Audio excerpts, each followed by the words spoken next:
बाप्पा मोरया। हाय, मी तुमच्या सर्वांचा लाडका ओम। आज मी अजून एक खूप भारी आणि टेस्टी रेसिपी घेऊन येत आहे, जिथे आज आपण बनवणार आहे दूध शेवभाजी, जी मी अमरावतीला खाल्ली होती आणि मला ती खूप चांगली वाटली होती, म्हणून आज मी ती परत बनवण्याचा प्रयत्न करणार आहे। चला आपण रेसिपीची सुरुवात करूया। आधी आपण इंग्रेडियंट्सकडे एकदा लक्ष देऊया।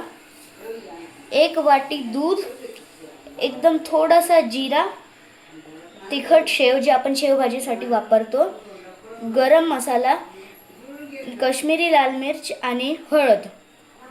आता आपण गॅसवरती पॅन ठेवलेला आहे। त्याच्या पॅनला थोडा वेळ आधी गरम होऊ द्यायचं आणि त्याच्यानंतर आपण याच्यात एकदम थोडंसं तेल टाकून घेणार आहे।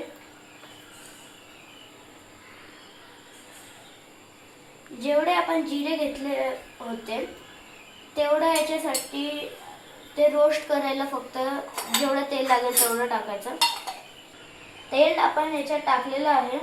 आपण जेवढा जिरा घेतला होता तेवढा सगळं टाकून देऊ।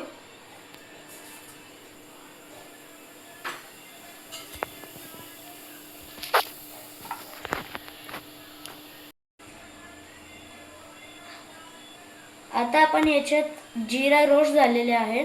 मग आपण जेवढं 1 कटोरी दूध घेतलं होतं तेवढं टाकून देऊ।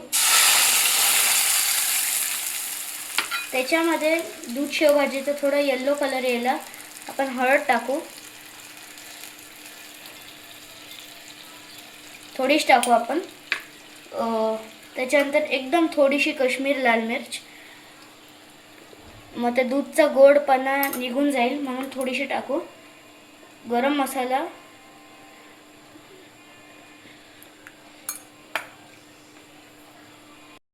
मग आपण चवीपुरतं थोडंसं मीठ टाकून घेणार आहे। आता अजून आपला छानसा पिवळा कलर आलेला आहे आणि मीठ पण चांगलं मिक्स झालेलं आहे। मग याच्यात आपण शेवभाजीची शेव टाकून घेऊया। शेव टाकून आपण याला थोडा मिक्स करणार आणि जोपर्यंत हे पूर्ण त्याच्यात मिक्स नाही होऊन जात तोपर्यंत आपण पूर्ण मिक्स करत राहणार त्याला।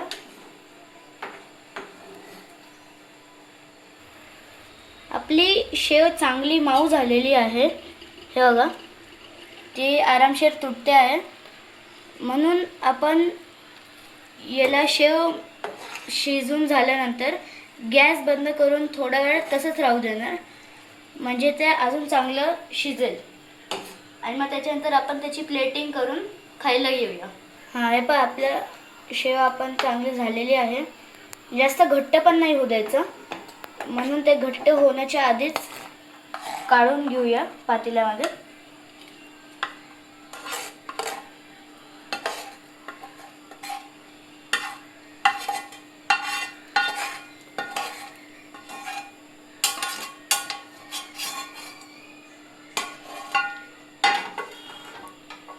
बघा आपली किती छानशी शेवभाजी, दूध शेवभाजी झालेली आहे।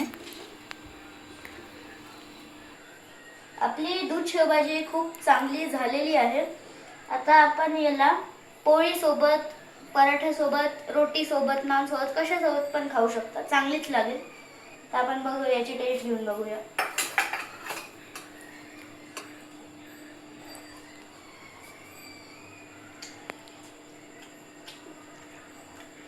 खूपच भारी झालेली आहे। मी जेव्हा अमरावतीला खाल्ली होती एकदम सेम तशीच, गोडपणा पण तेवढाच, तिखटपणा पण तेवढाच। तर अशी चांगली रेसिपी झालेली आहे। लाईक करा, शेअर करा आणि माझ्या चॅनलला सबस्क्राईब करा, म्हणजे तुम्हाला अशा अजून भारी भारी रेसिपीज बघता येतील। धन्यवाद।